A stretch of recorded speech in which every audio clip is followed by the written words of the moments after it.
Hi to all CPAs in transit. Complete your understanding of the constitutional limits of taxation. Naririnig mo ba ang bulong-bulungan?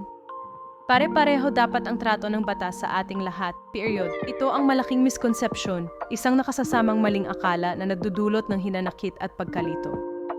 Hindi ibig sabihin ng equal protection na walang pagkakaiba ang trato sa bawat isa.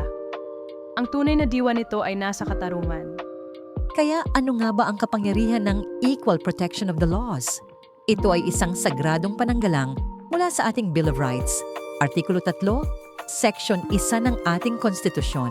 Ito'y nagsasabing, walang tao ang maaaring itakwil ang pantay na proteksyon ng mga batas.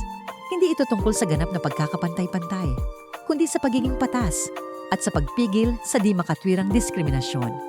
Sa madaling salita, ang batas ay pwedeng magklasipika ng tao, pero may kondisyon. Ngayon, may isang statement na magpapaisip sa atin, true or false? Ang batas na nagbibigay ng special benefits sa mga senior citizens ay lumalabag sa equal protection of the laws dahil hindi ito ibinibigay sa lahat? Sagot natin, yan mamaya, pagkatapos nating pag-usapan ng susunod na mahalagang punto. Maraming nag-iisip, ay kapag may classification, may diskriminasyon na yan. But here's the truth, my friend, hindi yan laging totoo. Ang una at pinakamahalagang panuntunan para maging balido ang isang classification ay it must rest on substantial distinctions. Ibig sabihin, may tunay na makabuluhang pagkakaiba sa pagitan ng mga kinoklasipika. Then, these distinctions must be germane to the purpose of the law. Kaya, may malinaw na koneksyon ng pagkakaiba at ang layunin ng batas. Kaya, hindi lang basta-basta ang pagkilala ng pagkakaiba, may pinaglilingkuran itong mas mataas na layunin. Isipin mo ang ating mga senior citizens. Physically, they are often more vulnerable and financially, they may have reduced income. Ang layunin ng diskwento sa kanila ay tulungan sila sa kanilang natatanging pangangailangan. Ito'y makatarungan. Balik tayo sa ating true or false statement. True or false? Ang batas na nagbibigay ng special benefits sa mga senior citizens ay lumalabag sa equal protection of the laws dahil hindi ito ibinibigay sa lahat. Ang sagot ay false dahil ang mga senior citizens ay may tunay na pagkakaiba at ang benepisyo ay angkop sa layunin ng batas na tulungan sila. Isa pa, true or false? Ang batas na nagbibigay ng special tax break lamang sa isang specific na negosyo, pangalan ABC Company, at walang iba, ay balido sa ilalim ng equal protection.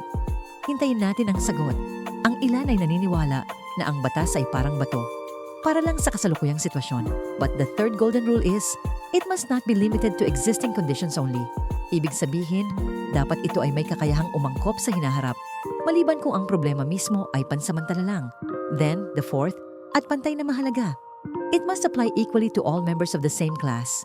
Kaya, kapag kabilang ka sa isang klase, ang batas ay dapat tratuhin ka ng pareho sa lahat ng kabilang sa klaseng iyon, walang pabor-pabor. So, sa ating ikalawang true or false statement, true or false, ang batas na nagbibigay ng special tax break lamang sa isang specific na negosyo, pangalan ABC Company, at walang iba, ay balido sa ilalim ng equal protection?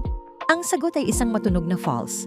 Ito ay klasikal na halimbawa ng batas na limitado sa existing conditions only at madalas ay bigurin sa ibang mga test. Kaya tandaan, ang equal protection ay hindi lang salita sa konstitusyon, ito ang ating pag-asa laban sa pang-aabuso ng kapangyarihan. Ito ang nagpapaalala sa atin na ang katarungan, kahit hindi laging pare-pareho ang bunga, ay dapat laging patas at makatwiran. Let that sink in.